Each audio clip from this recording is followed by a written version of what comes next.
नमस्कार दोस्तों। आज हम बात करने वाले हैं एसएससी जीडी की एग्जाम में पूछे जाने वाली 6 टॉपिक, जो कि आपके 6 टॉपिकों में शामिल होंगे। 2011 की जनगणना, इम्पोर्टेंट आर्टिकल, महत्वपूर्ण संविधान संशोधन, प्रमुख पंचवर्षीय योजनाएं, शास्त्रीय नृत्य एवं त्योहार एवं राज्य और प्रमुख बौद्ध संगीतियां, जो कि आपकी एसएससी जीडी की एग्जाम में पूछे जा रहे हैं। साथियों, ये 6 टॉपिक सबसे ज़्यादा आपकी एसएससी जीडी की एग्जाम में पूछे जा रहे हैं। तो जिन बच्चों का एग्जाम है आने वाली शिफ्टों में, तो वो बच्चे साथियों इन 6 टॉपिक को जरूर याद करना है। और साथ ही यदि चैनल पर नए हो तो चैनल को सब्सक्राइब जरूर करें और बेल आइकन को ऑन करें, ताकि जो भी मैं वीडियो अपलोड करूं उसका नोटिफिकेशन आपको तुरंत मिले। आज का हमारा जो फर्स्ट टॉपिक है साथियों, सभी टॉपिक इम्पोर्टेंट। साथियों, हम बात करने वाले हैं भारत की 2011 की जनगणना के बारे में, 20 महत्वपूर्ण तथ्यों के बारे में, जो कि आपकी एसएससी जीडी की एग्जाम में पूछे जा सकते हैं। क्योंकि साथियों, मैं आपके लिए ये टॉपिक इसलिए लेकर आया हूं क्योंकि आपकी एसएससी जीडी की एग्जाम में जनगणना से संबंधित क्वेश्चन पूछे जा रहे हैं। तो हम सबसे पहले फैक्ट की बात करते हैं, जो कि आपकी एग्जाम में इंपॉर्टेंट फैक्ट है, जो कि आपकी एग्जाम में पूछे जा सकते हैं। तो जनगणना पहली बार 1872 में हुई थी। ब्रिटिश वायसराय लॉर्ड मेयो के काल में साथियों ये जनगणना शुरू की गई थी। इसने सामुदायिक में सुधार के क्षेत्रों के उत्थान के लिए एक नई नीतियां, सरकारी कार्यक्रम को तैयार करने में मदद करने के लिए साथियों ये जनगणना की गई थी। हम बात करते हैं भारत की 2011 की जनगणना की मुख्य विशेषताएं, जो कि आपकी एग्जाम में पूछी जा सकती हैं। तो साथियों, भारत की 15वीं जनगणना, जो कि स्वतंत्र भारत की 7वीं जनगणना थी, जो कि 2011 की शुरुआत, दो जनगणना 2011 की शुरुआत है, ये 1 अप्रैल 2010 को हुई थी। इंपॉर्टेंट पॉइंट है साथियों, एसएससी जीडी की एग्जाम में ये पॉइंट पूछ लिया गया, जिसमें राष्ट्रपति पहले नागरिक थे। उसके बाद भारत के उपराष्ट्रपति को जनगणना में शामिल किया गया था। सबसे पहले जनगणना हुई थी, उसमें राष्ट्रपति पहले नागरिक थे, उसके बाद में उपराष्ट्रपति को इस जनगणना में शामिल कर लिया गया था। पूछा भी जा सकता है। जनगणना 2011 का जो नारा था, हमारी जनगणना हमारा भविष्य, इंपॉर्टेंट पॉइंट पूछा जा सकता है, नारा भी पूछा जा सकता है। सी चंद्रमौली 2011 के भारत के जनगणना आयुक्त थे। इंपॉर्टेंट पॉइंट साथियों पूछा भी जा सकता है और एसएससी जीडी की एग्जाम में पूछ लिया भी गया इस क्वेश्चन को।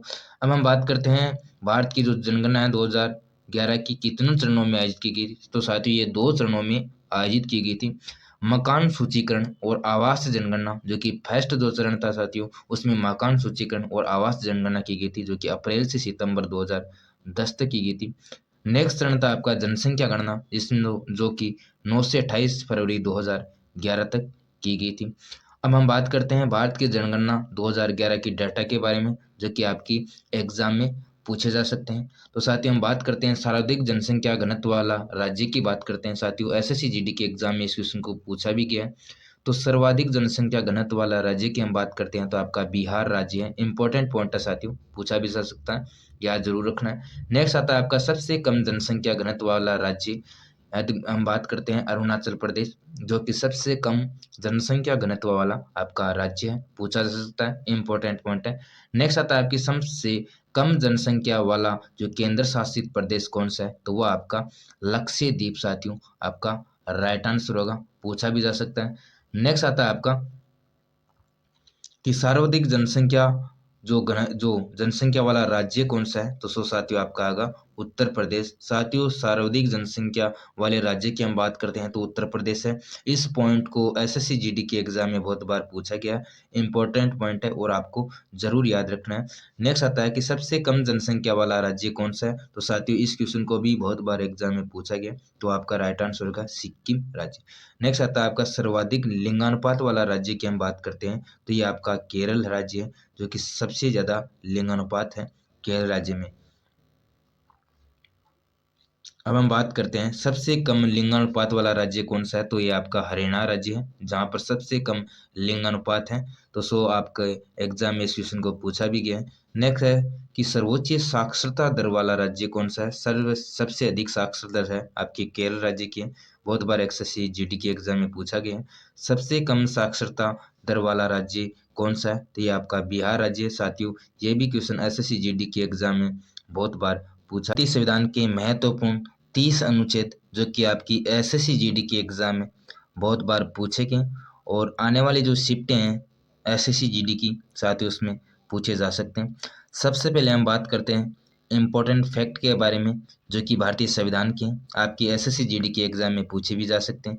साथियों, भारतीय संविधान में वर्तमान में 25 भागों में 448 अनुच्छेद है, पूछा जा सकता है, और 12 अनुसूचियां साथियों, 5 परिशिष्ट है, 104 साथियों टोटल संशोधन शामिल है इसमें। मूल रूप से हमारे संविधान में पहले 22 भाग थे, 8 अनुसूचियां और 395 अनुच्छेद थे साथियों, जब संविधान लिख कर तैयार हुआ था उस समय। और वर्तमान में आपके 25 भाग हैं, 448 अनुच्छेद और 12 अनुसूचियां, 5 परिशिष्ट और 104 संशोधन अब तक हो चुके हैं। सबसे पहले हम बात करते हैं अनुच्छेद आर्टिकल 13 के बारे में, जो कि आपकी एसएससी जीडी के एग्जाम में पूछा जा सकता है। साथियों, बहुत बार कॉम्पिटिटिव एग्जाम में इस आर्टिकल को पूछा गया। आर्टिकल 13 के साथियों, जो कि मौलिक अधिकार से असंगत या उनका अनादर करने वाले जो कानून है साथियों, ये आर्टिकल 13 में दिए गए। इंपॉर्टेंट आर्टिकल है साथियों, पॉइंट बिंदु को याद जरूर रखना। नेक्स्ट आर्टिकल आता है आपका अनुच्छेद आर्टिकल 14 साथियों, बहुत बार एग्जाम में पूछा गया, जो कि कानून के समक्ष समानता इस आर्टिकल में रखी गई है। इंपॉर्टेंट पॉइंट है साथियों, याद जरूर रखना। नेक्स्ट आपका आता है आर्टिकल 16 साथियों, सार्वजनिक रोजगार के मामलों में अवसर की समानता साथियों इसमें दी गई है। सभी आर्टिकल साथियों इंपॉर्टेंट है, सभी आर्टिकल को देखते हुए चलना और याद करते हुए जरूर चलना है। नेक्स्ट आता है आपका आर्टिकल 17। आर्टिकल 17 में साथियों अस्पृश्यता का अंत दिया गया है। बहुत बार एसएससी जीडी के एग्जाम में इस आर्टिकल को पूछा गया है। नेक्स्ट आता है आपका आर्टिकल 19, बोलने की स्वतंत्रता आदि से संबंधित कुछ अधिकारों का संरक्षण साथियों इस आर्टिकल में बताया गया है। नेक्स्ट आर्टिकल आता है आपका आर्टिकल 21, जीवन एवं व्यक्तिगत स्वतंत्रता की सुरक्षा साथियों इस आर्टिकल में बताई गई है। नेक्स्ट आपका जो आर्टिकल आता है वो आता है आर्टिकल 32, बहुत बार एग्जाम में पूछा गया है। आर्टिकल 32 जो कि आपकी रीट सहित मौलिक अधिकार को लागू करने की उपाय को बताता है साथियों, आर्टिकल 32। नेक्स्ट आता है आपका आर्टिकल 40, बहुत बार एग्जाम में पूछा गया आर्टिकल 40 को, वेरी वेरी इंपॉर्टेंट आर्टिकल है साथियों। ग्राम पंचायतों का संगठन साथियों इस आर्टिकल में बताया गया है। नेक्स्ट आता है आपका आर्टिकल 45। आर्टिकल 45 में साथियों 6 वर्ष से कम उम्र के बच्चों के लिए प्रारंभिक बचपन की देखभाल और शिक्षा का साथियों प्रावधान रखा गया है। वेरी वेरी इंपॉर्टेंट आर्टिकल है साथियों। नेक्स्ट आपका जो आर्टिकल आता है वो आता है आर्टिकल 46, जिसमें अनुसूचित जाति, अनुसूचित जनजाति एवं अन्य कमजोर वर्गों के शैक्षिक एवं आर्थिक हितों को बढ़ावा देना आर्टिकल 46 में इसके बारे में बताया गया है। यह आर्टिकल साथियों आपकी एसएससी जीडी के एग्जाम में पूछा भी गया है। नेक्स्ट आता है आपका आर्टिकल 50, इंपॉर्टेंट आर्टिकल है साथियों 50, न्यायपालिका को कार्यपालिका से अलग करना आर्टिकल 50 में इसके बारे में बताया गया है। और अनुच्छेद 51 की हम बात करते हैं साथियों, अनुच्छेद 51 है ये आर्टिकल, इनकी सॉरी साथियों, अंतर्राष्ट्रीय शांति एवं सुरक्षा को बढ़ावा देना, ये अनुच्छेद 51 में बताया गया है। यह भी एसएससी जीडी के एग्जाम में पूछा गया क्वेश्चन है। नेक्स्ट आता है आपका अनुच्छेद 51A। ये क्वेश्चन साथियों बहुत सी कम्पिटिटिव एग्जाम में सबसे ज़्यादा रिपीट होने वाला क्वेश्चन है साथियों। आर्टिकल 51A में साथियों मौलिक कर्तव्य के बारे में वर्णन किया गया है। नेक्स्ट आपका आता है आर्टिकल 76 साथियों, आर्टिकल 76 में साथियों भारत के महान्यायवादी का वर्णन किया गया है। ये भी साथियों एसएससी जीडी के एग्जाम में बहुत बार पूछा गया साथियों। आर्टिकल 76 को आपको जरूर याद रखना है। नेक्स्ट आता है आपका आर्टिकल 110 साथियों, आर्टिकल 110 में धन विधेय की परिभाषा का साथियों वर्णन किया गया है। आर्टिकल 110 को भी बहुत सी कॉम्पिटिटिव एग्जाम में पूछा गया है, इंपॉर्टेंट आर्टिकल साथियों। नेक्स्ट आता है आपका आर्टिकल 148 साथियों, आर्टिकल 148 भारत का नियंत्रण एवं महालेखा परीक्षक के बारे में साथियों बात की गई आर्टिकल 148 में। नेक्स्ट आता है आपका आर्टिकल 149 साथियों, आर्टिकल 149 में भारत के नियंत्रण एवं महालेखा परीक्षक के कर्तव्य एवं शक्तियों का वर्णन किया गया है। नेक्स्ट आपका जो आर्टिकल है वो आता है आपका आर्टिकल 155, जो कि आपकी कम्पिटिटिव एग्जाम में बहुत बार पूछा गया है, इंपॉर्टेंट आर्टिकल है साथियों। यानी कि 155 जो आर्टिकल है साथियों, ये राज्यपाल की नियुक्तियों का इसमें वर्णन किया गया है। नेक्स्ट आपका आता है आर्टिकल 214, जो कि आपके राज्यों की उच्च न्यायालय के बारे में इसका वर्णन किया गया आर्टिकल 214 में। नेक्स्ट आता है आपका आर्टिकल 217, इसमें उच्च न्यायालय की न्यायाधीशों की नियुक्ति, इन पद की शर्तों के बारे में वर्णन किया गया। इंपॉर्टेंट आर्टिकल पूछा भी जा सकता है। नेक्स्ट आता है आपका आर्टिकल 226। साथियों आर्टिकल 226 में कुछ रीट जारी करने की उच्च न्यायालयों की शक्तियों का वर्णन किया गया साथियों। ये भी एसएससी जीडी के एग्जाम में, प्रीवियस ईयर एग्जाम में पूछा गया क्वेश्चन है साथियों। अनुच्छेद, यदि हम बात करते हैं अनुच्छेद 243 बी की, जिसमें पंचायतों का गठन किया गया, बहुत बार एग्जाम में पूछा गया है। वेरी वेरी इंपॉर्टेंट क्वेश्चन साथियों। नेक्स्ट आर्टिकल आता है आपका 280, जिसमें आपकी वित्त आयोग का वर्णन किया गया, ये भी साथियों इंपॉर्टेंट आर्टिकल है। नेक्स्ट आता है आपका आर्टिकल 300 ए। साथियों आर्टिकल 300 ए कानून के अधिकारों के अलावा व्यक्तियों को संपत्ति से वंचित नहीं किया जाएगा। इसमें साथियों संपत्ति का अधिकार रख दिया गया आर्टिकल 300 ए में, जो कि पहले आपका एक मौलिक अधिकार था संपत्ति का अधिकार, जो कि आपका आर्टिकल 300 ए में रखने के बाद साथियों इसे कानूनी अधिकार बना दिया गया।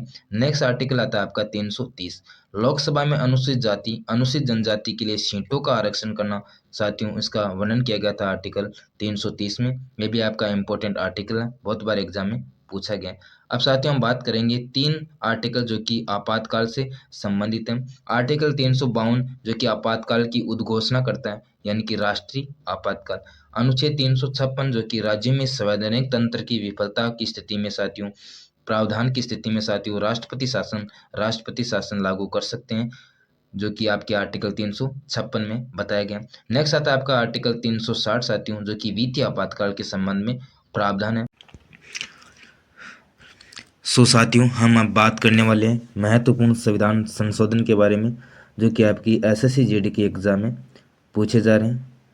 तो आपका जो फर्स्ट संविधान संशोधन था, जो कि 73वां संविधान संशोधन अधिनियम, जो कि 1992 में ये संविधान संशोधन लागू किया गया। इस संशोधन की महत्वपूर्ण विशेषता थी पंचायती राज संस्थाओं को संवैधानिक दर्जा तथा संरक्षण प्रदान किया गया। नेक्स्ट आपका जो पॉइंट है, इसके लिए पंचायती नाम से एक नया भाग 11 जोड़ा गया तथा 11वीं अनुसूची भी जोड़ी गई, जिसमें टोटल विषय थे आपके 29 यानी कि 29 विषय। ये संविधान संशोधन इम्पोर्टेंट है क्योंकि इस संविधान संशोधन के आपके एग्जाम में क्वेश्चन पूछे जाते हैं। नेक्स्ट आता है आपका 74वां संविधान संशोधन अधिनियम, जो कि हुआ था 1992 में। इस संविधान संशोधन की महत्वपूर्ण विशेषताएं थी कि शहरी स्थानीय निकायों को संवैधानिक दर्जा संरक्षण दिया गया। इसके तहत 11 क के नाम से एक नया भाग जोड़ा गया, इसे नगरपालिका नाम कहा गया तथा एक नई सूची 12वीं अनुसूची जोड़ी गई। उसमें टोटल विषय थे आपके 18 विषय इसमें रखे गए थे। नेक्स्ट आपका जो संविधान संशोधन आता है वह था आपका 17वां संविधान संशोधन, जो क्या हुआ था आपका 1995 में। इस संशोधन की महत्वपूर्ण विशेषता थी अनुसूचित जातियों एवं जनजातियों को सरकारी नौकरियों में पदोन्नति के मामले में आरक्षण देने की व्यवस्था। उस संशोधन से पदोन्नति के मामले में उच्चतम न्यायालय के निर्णय को निरस्त कर दिया गया। नेक्स्ट आता है आपका 80वां जो संविधान संशोधन, वो आता आपका 2000 में। साथियों इस संशोधन की महत्वपूर्ण विशेषता थी, इस संशोधन के तहत केंद्र व राज्यों के बीच राजस्व के बंटवारों की वैकल्पिक व्यवस्था की गई। यह व्यवस्था 10वें वित्त आयोग की सिफारिश के आधार पर की गई थी, जिसमें यह कहा गया कि केंद्रीय करों और शुल्कों को 29% राज्यों के बीच बांट दिया जाता है। नेक्स्ट आपका संविधान संशोधन आता है, वो आता है आपका 81वां संविधान संशोधन। 81वां संविधान संशोधन जो साथियों आपका 2000 में हुआ था। इसके इम्पोर्टेंट उद्देश्य की हम बात करते हैं तो इस संशोधन के तहत राज्यों को अधिकृत किया गया कि वह किसी वर्ष खाली पड़ी हुई आरक्षित सीटों को अलग से रिक्त सीटों में माने उन्हें अगले किसी वर्ष में भरे जाने की व्यवस्था करें। इस तरह की अलग से रिक्त पड़ी सीटों को उस वर्ष भरी जाने वाली सीटों जो कि 50% आरक्षण की सीमा को पूरा करती है साथ जोड़कर नहीं देखा जाना चाहिए। इस तरह इस संशोधन में बैकलॉग पदों में आरक्षण 50% की सीमा को समाप्त कर दिया गया था। नेक्स्ट आता है आपका 82वां संविधान संशोधन, जो कि आपकी एसएससी जीडी की एग्जाम में पूछा भी गया है। साथियों 82वां संविधान संशोधन है, ये अनुसूचित जातियों अनुसूचित जनजातियों के लिए केंद्र व राज्यों की लोक सेवाओं में पदोन्नति में आरक्षण के संदर्भ में परीक्षाओं में अर्हता के अंकों में छूट देने या मूल्यांकन के मानकों में ढील देने की व्यवस्था इस संविधान संशोधन के तहत की गई थी। नेक्स्ट आता है आपका 84वां संविधान संशोधन, जो कि आपका हुआ था 2001 में। साथ ही इस संविधान संशोधन की महत्वपूर्ण विशेषता की कि लोकसभा तथा राज्य विधानसभा में सीटों के पूर्ण निर्धारण पर अगले 25 वर्ष 2026 तक के लिए प्रतिबंध बढ़ा दिया गया। इसका उद्देश्य था जनसंख्या को सीमित करने के उपायों को प्रोत्साहित करना था। दूसरे शब्दों में लोकसभा तथा विधानसभा में सीटों की संख्या वर्ष 2026 तक वही रखा गया। यह व्यवस्था की गई। राज्यों में निर्वाचन क्षेत्रों का पुनर्निर्धारण एवं युक्तिकरण वर्ष 1991 की जनगणना के आधार पर किया गया था। नेक्स्ट आता है आपका संविधान संशोधन 85वां संविधान संशोधन, जो कि आपके एग्जाम में पूछा भी गया है, जो कि आपका हुआ था 2001 में। इस संविधान संशोधन का मुख्य उद्देश्य था अनुसूचित जाति जनजाति के सरकारी सेवकों को पदोन्नति में आरक्षण के संबंध परिणामिक वरिष्ठता को जून 1995 से पूर्वव्यापी प्रभाव से मानने की इसमें व्यवस्था की गई थी। नेक्स्ट आता है आपका 86वां संविधान संशोधन, जो कि हुआ था आपका 2002 में। साथ ही 86वें संविधान संशोधन का मुख्य उद्देश्य था अनुच्छेद 21A के तहत प्रारंभिक शिक्षा को मौलिक अधिकार बनाया गया तथा नीति निर्देश तत्वों के अनुच्छेद 45 की विषय वस्तु को बदला गया और आर्टिकल 21A में एक नया मौलिक कर्तव्य जोड़ा गया, जो कि आपका इंपॉर्टेंट संविधान संशोधन में पूछा भी जा सकता है। नेक्स्ट आता है आपका 87वां संविधान संशोधन, जो कि हुआ था आपका 2003 में। राज्यों में क्षेत्रीय निर्वाचन क्षेत्रों के पुनर्वर्गीकरण तथा युक्तिकरण का आधार 2001 की जनगणना को बनाया गया। इससे पहले 84वें संविधान संशोधन के तहत 1991 की जनगणना को आधार बनाया गया था। नेक्स्ट आता है आपका 89वां संविधान संशोधन, जो कि हुआ था आपका 2003 में। 89वें संविधान संशोधन की मुख्य विशेषता थी अनुसूचित जाति एवं अनुसूचित जनजाति के लिए राष्ट्रीय आयोग के 2 भागों में विभाजित कर दिया गया। राष्ट्रीय अनुसूचित जाति आयोग, जो कि आपके आर्टिकल 388 में रखा गया, और राष्ट्रीय अनुसूचित जनजाति आयोग को साथियों ये रखा गया था आपके आर्टिकल 388A में। नेक्स्ट आता है आपका 91वां संविधान संशोधन। 91वें संविधान संशोधन की महत्वपूर्ण विशेषता है कि मंत्रिपरिषद के आकार को सीमित करने के लिए दल बदलों को सार्वजनिक पद प्राप्त करने से रोकने तथा दल बदल कानून और मजबूत करने हेतु निम्नलिखित प्रावधान किए गए। केंद्रीय मंत्रिपरिषद में प्रधानमंत्री सहित मंत्रियों की कुल संख्या लोकसभा की कुल क्षमता या सदस्यों की 15% अधिक नहीं होगी। संसद के किसी भी सदन का किसी भी राजनीतिक दल का सदस्य यदि दल बदल के आधार पर अयोग्य ठहरा गया तो वह सदस्य मंत्री बनने के लिए भी अयोग्य या निर्वाचित होगा। Important point. नेक्स्ट आता है आपका किसी राज्य में मंत्रियों की कुल संख्या मुख्यमंत्री सहित उस राज्य की विधानसभाओं की कुल संख्या के 15% से अधिक नहीं होगी, परंतु किसी राज्य के मुख्यमंत्री सहित मंत्रियों की न्यूनतम संख्या 15 से कम नहीं होगी। नेक्स्ट आपका जो पॉइंट है साथियों है राज्य की विधायिका के किसी भी सदन का सदस्य चाहे वह किसी भी राजनीतिक दल से हो या यदि दल बदल के आधार पर अयोग्य ठहरा गया तो वह मंत्री बनने के लिए भी अयोग्य होगा। Important point. नेक्स्ट आता है आपका पॉइंट संसद या राज्य विधानमंडलों के किसी भी सदन का कोई भी पार्टी का सदस्य यदि दल बदल के आधार पर अयोग्य करार दिया गया तो वह सदस्य लाभ के किसी भी राजनीतिक पद के लिए अयोग्य माना जाएगा। नेक्स्ट आता है आपका लाभप्रद राजनीतिक पद का अर्थ अभिप्राय निम्न में से है। नेक्स्ट पॉइंट आपका कि केंद्र व राज्य सरकार के अधीन ऐसा कोई भी पद जिसके लिए उस सरकार के लोक राजस्व से वेतन या परिश्रम दिया जाता है। केंद्र अथवा राज्य सरकार के पूर्णतः या असंत मालिकाना स्वामित्व के अधीन किसी निकाय का कार्यालय तथा उसी निकाय द्वारा वेतन और पारिश्रमिक भुगतान किया जाता है, सिवाय जहां वेतन या पारिश्रमिक क्षतिपूर्त प्रकृति का हो, जो कि आपके आर्टिकल 361B फर्स्ट बी में कहा गया है। इंपॉर्टेंट पॉइंट है साथियों, आपके एसएससी जीडी के एग्जाम में पूछा भी जा सकता है। नेक्स्ट आता है कि 10वीं अनुसूची में वर्णित विधायक दल 1/3 सदस्यों को दल बदल से अयोग्य घोषित होने से रोकने वाले प्रावधान को समाप्त कर दिया गया। इसका अर्थ वह है कि दल बदलों के बीच फूट के आधार पर उन्हें कोई भी संरक्षण प्राप्त नहीं है, जो कि आपकी 10वीं अनुसूची में दिया गया है, जिसमें दल बदल के आधार पर किसी प्रकार का संरक्षण प्राप्त नहीं है। नेक्स्ट आता है आपका 92वां संविधान संशोधन साथियों। 92वां संविधान संशोधन यह 2003 में हुआ था। इस संशोधन की महत्वपूर्ण विशेषता थी 8वीं अनुसूची में 4 नई भाषाएं जोड़ी गई। वे हैं बोडो, डोगरी, मैथिली और सांथली। इसके साथ ही संवैधानिक रूप से मान्यता प्राप्त भाषाओं की कुल संख्या बढ़कर हो गया कि 22। नेक्स्ट आता है आपका 93वां संविधान संशोधन, जो कि हुआ था आपका 2005 में। इस संविधान संशोधन की महत्वपूर्ण विशेषता थी कि राज्य को सामाजिक और शैक्षणिक रूप से पिछड़े वर्गों या SC ST के लिए सरकारी, निजी सभी तरह के शैक्षणिक संस्थाओं, राज्य द्वारा सहायता प्राप्त और गैर सहायता प्राप्त विशेष प्रावधान करने का अधिकार दिया गया। इनमें अल्पसंख्यकों के शैक्षणिक संस्थाएं शामिल नहीं है, जो कि आपके आर्टिकल अनुच्छेद 15(5) में की गई है। यह संविधान संशोधन उच्चतम न्यायालय द्वारा इनामत मामले 2005 में दिए गए फैसले को निरस्त करने के लिए किया गया था।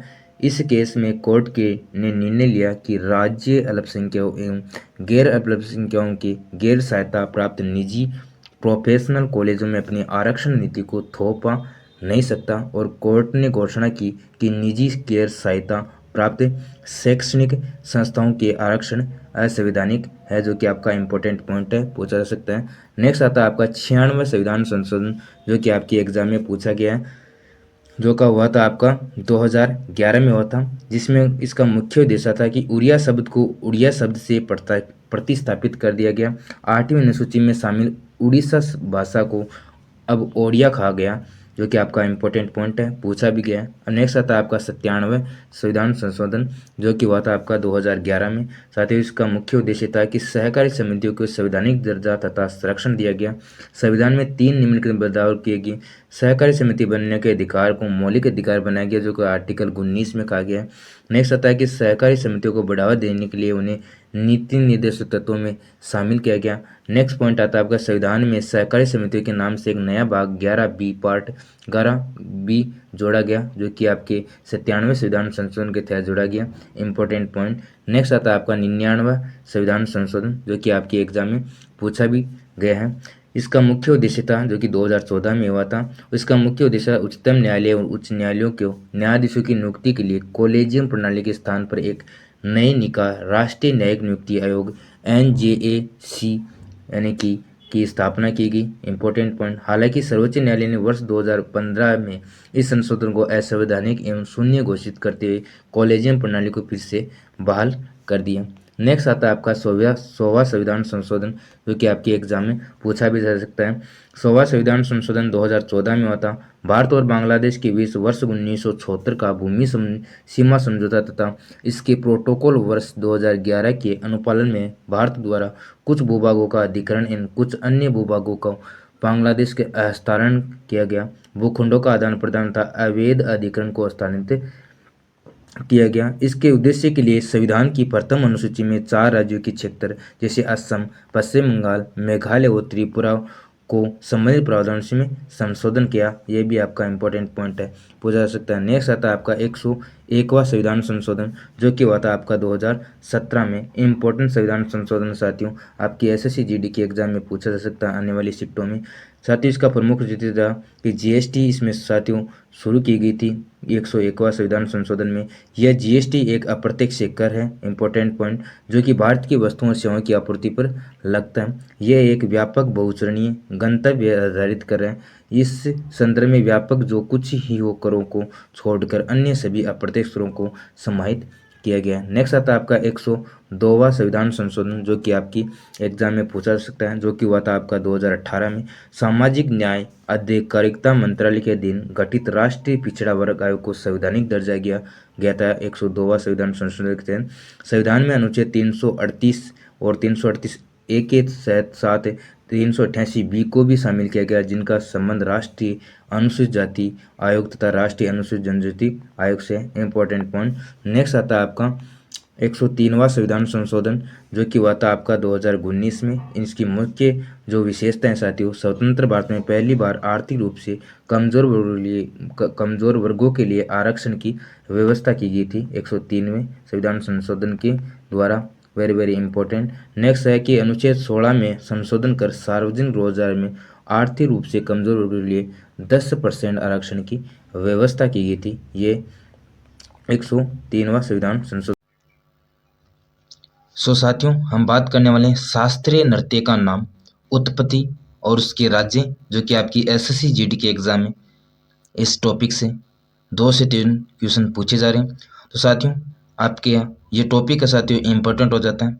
तो साथियों हम एसएससी जीडी में पूछे जाने वाले प्रश्नों की हम बात करते हैं। साथियों फर्स्ट क्वेश्चन जो कि आपकी एसएससी जीडी एग्जाम में पूछा गया भारतनाट्यम। साथियों भारतनाट्यम आपकी एसएससी जीडी के एग्जाम में बहुत बार पूछा गया। तो साथियों आपका जो भारतनाट्यम है ये जो शास्त्रीय नृत्य है साथियों ये आपके तमिलनाडु राज्य में मनाया जाता है। इंपॉर्टेंट है साथियों याद रखना। नेक्स्ट आपका कुचिपुड़ी। साथियों कुचिपुड़ी है ये आपके आंध्र प्रदेश राज्य में आपका मनाया जाने वाला शास्त्रीय नृत्य। साथियों इस क्वेश्चन को भी आप याद रखना पॉइंट को। कथकली राज्य की हम बात करते हैं साथियों तो कथकली है साथियों ये शास्त्रीय नृत्य आपके केरल राज्य में मनाया जाता है। सभी पॉइंट्स साथियों इंपॉर्टेंट है। नेक्स्ट आपका कथक जो कि आपके उत्तर प्रदेश राज्य में मनाया जाने वाला एक शास्त्रीय नृत्य है। नेक्स्ट आता है आपका ओडिसी। ओडिसी साथियों आपके ओडिशा राज्य में मनाया जाने वाला शास्त्रीय नृत्य है। नेक्स्ट है सत्रिया नृत्य। साथियों सत्रिया नृत्य आपके एसएससी जीडी एग्जाम में बहुत बार पूछा गया। सत्रिया नृत्य साथियों आपके असम राज्य में मनाया जाने वाला एक शास्त्रीय नृत्य है। नेक्स्ट आपका मणिपुरी। साथियों मणिपुरी की हम बात करते हैं ये मणिपुर राज्य में आपका मनाया जाने वाला एक शास्त्रीय नृत्य है। नेक्स्ट नृत्य आता है साथियों आपका मोहिनी अट्टम। बहुत बार कॉम्पिटिटिव एग्जाम में शास्त्रीय नृत्य को पूछा गया। तो मोहिनी अट्टम आपका केरल राज्य में मनाया जाने वाला शास्त्रीय नृत्य है। अब हम बात करते हैं अन्य जो प्रमुख त्योहार है साथियों जो कि आपकी एसएससी जीडी के एग्जाम में पूछे जाते हैं। तो साथियों फर्स्ट आपका कर्नाटक में साथियों कर्नाटक में आपका यक्षगान त्योहार मनाया जाता है उत्सव। बहुत बार साथियों यक्षगान को एसएससी जीडी के एग्जाम में पूछा गया। नेक्स्ट है पोंगल जो कि आपके तमिलनाडु राज्य में मनाया जाने वाला एक त्योहार है। नेक्स्ट आता है आपका बिहू। साथियों बिहू ये असम में मनाया जाने वाला एक त्योहार है। साथियों बिहू को भी एसएससी जीडी के एग्जाम में बहुत बार पूछा गया। नेक्स्ट आता है आपका हॉर्नबिल फेस्टिवल जो कि आपके नागालैंड राज्य में मनाया जाता है। साथियों वेरी वेरी इंपॉर्टेंट क्वेश्चन साथियों क्योंकि इस क्वेश्चन को साथियों बहुत बार एग्जाम में पूछा गया हॉर्नबिल फेस्टिवल को। नेक्स्ट आता है आपका वांगला महोत्सव। साथियों वांगला फेस्टिवल है ये आपके मेघालय राज्य में मनाया जाता है। Very very important. चापचार कूट महोत्सव। साथियों रेलवे के एग्जाम में चापचार कूट महोत्सव को बहुत बार पूछा गया तो यह आपके मिजोरम राज्य में मनाया जाता है। लोसुंग और नामसुंग जो कि आपके सिक्किम राज्य का प्रमुख त्योहार है। बहुत ही अच्छा और शानदार क्वेश्चन साथियों एसएससी जीडी के एग्जाम में बहुत बार पूछा गया है। नेक्स्ट आता है आपका कुंभ और अर्धकुंभ जो कि आपके उत्तर प्रदेश राज्य में मनाया जाने वाला त्योहार है। नेक्स्ट आता है आपका फूलदेई महोत्सव। साथियों हम फूलदेई महोत्सव की बात करते हैं तो ये आपके उत्तराखंड राज्य में मनाया जाने वाला एक प्रमुख त्योहार है। नेक्स्ट आपका टॉपिक आता है भारत की पंचवर्षीय योजनाओं एवं उसके उद्देश्य जो कि आपकी एसएससी जीडी के एग्जाम में इस टॉपिक से 2 से 3 क्वेश्चन पूछे जा रहे हैं। तो साथियों ये आपके जो पंचवर्षीय योजना है साथियों ये टॉपिक आपके लिए इम्पोर्टेंट हो जाता है। सबसे पहले हम इम्पोर्टेंट फैक्ट की बात करते हैं जो कि आपके एग्जाम में पूछे जा सकते हैं। तो साथियों आर्थिक नियोजन समिति की सिफारिश पर 15 मार्च 1950 को योजना आयोग का गठन किया गया। भारत के प्रधानमंत्री इसके अध्यक्ष थे। भारत में पहली पंचवर्षीय योजना 1 अप्रैल 1951 से शुरू हुई थी। योजना आयोग के पहले अध्यक्ष थे आपके पंडित जवाहरलाल नेहरू पूछा जा सकता है। योजना आयोग के उपाध्यक्ष थे आपके गुलजारी लाल नंदा जी। 15 अगस्त 2014 को योजना आयोग को समाप्त कर दिया गया। और साथियों किस सरकार के द्वारा यह समाप्त किया गया था तो साथियों पूछा जा सकता है तो एनडीए सरकार के द्वारा साथियों 15 अगस्त 2014 को साथियों योजना आयोग को समाप्त कर दिया गया था। और आपके योजना आयोग को समाप्त करने के बाद आपका आया था नीति आयोग पूछा जा सकता है। अब हम बात करते हैं प्रथम पंचवर्षीय योजना के बारे में जो कि आपकी एसएससी जीडी के एग्जाम में पूछे जा रहे हैं। तो पहली पंचवर्षीय योजना साथियों आपकी 1951 से लेकर 1956 तक चली थी। भारत की पंचवर्षीय योजनाओं में से पहली पंचवर्षीय योजना जो कि आपकी हेरोड डोमर मॉडल पर आधारित है पूछा जा सकता है किस मॉडल पर आधारित है तो ये आपकी हेरोड डोमर मॉडल पर आधारित है। यह योजना पंडित जवाहरलाल नेहरू के नेतृत्व में लॉन्च हुई थी जो कि आपकी प्रथम पंचवर्षीय योजना। इस योजना में सबसे ज्यादा प्राथमिकता कृषि को दी गई थी। अर्थव्यवस्था के संतुलन में विकास करना इसका मुख्य उद्देश्य था। और साथियों इसका जो जीडीपी का जो वार्षिक लक्ष्य रखा गया था प्रथम पंचवर्षीय योजना का था वो था आपका 1% साथियों इंपॉर्टेंट पंचवर्षीय योजना है। नेक्स्ट आपकी पंचवर्षीय योजना आती है सेकंड पंचवर्षीय योजना, जो कि आपकी शुरू हुई थी 1956 से लेकर 1961 तक। दूसरी पंचवर्षीय योजना के पीसी महानोबिस मॉडल पर आधारित है साथियों, पूछा भी जा सकता है। यह भी योजना साथियों पंडित जवाहरलाल नेहरू के नेतृत्व में लॉन्च हुई थी। समाजवाद धारणा की स्थापना करना योजना का मुख्य उद्देश्य था, पूछा जा सकता है साथियों पॉइंट। कई सारे उद्योग जैसे दुर्गापुरा, भिलाई, राउरकेला जैसे इस्पात कार्य जो कारखाने साथियों इस योजना के द्वारा बनाए गए थे, पूछा भी जा सकता है ये पॉइंट भी। नेक्स्ट आपकी जो पंचवर्षीय योजना आती है वह आती है आपकी तीसरी पंचवर्षीय योजना। तीसरी पंचवर्षीय योजना साथियों 1951 से लेकर 1966 तक चली थी। इस योजना का प्रमुख उद्देश्य ये था कि देश में अर्थव्यवस्था को आत्मनिर्भर बनाया जाए। इंपॉर्टेंट पॉइंट, यह योजना पंडित जवाहरलाल नेहरू के नेतृत्व में लॉन्च हुई थी। इस योजना में जीडीपी का जो वार्षिक लक्ष्य रखा गया था साथियों वो रखा गया था 5.6%। इस योजना के असफल होने का जो प्रमुख कारण था साथियों, इस समय भारत चीन युद्ध और भारत पाकिस्तान युद्ध चल रहा था। यह भी आपका इंपॉर्टेंट पॉइंट है, एग्जाम में पूछा जा सकता है। नेक्स्ट आती है आपकी चौथी पंचवर्षीय योजना, जो कि साथियों इंपॉर्टेंट है। चौथी पंचवर्षीय योजना साथियों 1969 से लेकर 1976 तक चली थी। इस योजना का प्रमुख उद्देश्य था आर्थिक आत्मनिर्भरता की प्राप्ति को रखा गया है साथियों, इंपॉर्टेंट पॉइंट है। ये योजना इंदिरा गांधी के नेतृत्व में लॉन्च हुई थी साथियों। योजना के असफल होने का जो प्रमुख कारण था साथियों बांग्लादेश शरणार्थियों का आगमन भारत में। नेक्स्ट आपका पांचवी पंचवर्षीय योजना साथियों, पांचवी पंचवर्षीय योजना है ये 1974 से लेकर 1978 तक ये चली थी। गरीबी का उन्मूलन करना, आत्मनिर्भर देश के अंदर बनाए रखना इस योजना का प्रमुख उद्देश्य था। यह योजना पंडित जवाहरलाल नेहरू के नेतृत्व में लॉन्च हुई थी। इस योजना के अंतर्गत गरीबी और बेरोजगार को देश से काफी हद तक कम किया जाए। साथियों पांचवी जो पंचवर्षीय योजना है इसमें एक नारा दिया गया था गरीबी हटाओ। साथियों एसएससी जीडी के एग्जाम में पूछ लिया गया है। तो ये आपकी पांचवी पंचवर्षीय योजना जो कि 1974 से लेकर 1978 तक ये चली थी। नेक्स्ट आते हैं आपकी छठी पंचवर्षीय योजना। साथियों छठी पंचवर्षीय योजना है ये 1980 से लेकर 1985 तक ये चली थी। जनता पार्टी की सरकार के द्वारा एक रोलिंग प्लान बनाया गया था। इस योजना के तहत उस रोलिंग प्लान को समाप्त कर दिया गया था। फिर इंपॉर्टेंट पॉइंट है, यह योजना पंडित जवाहरलाल नेहरू के नेतृत्व में लॉन्च हुई थी।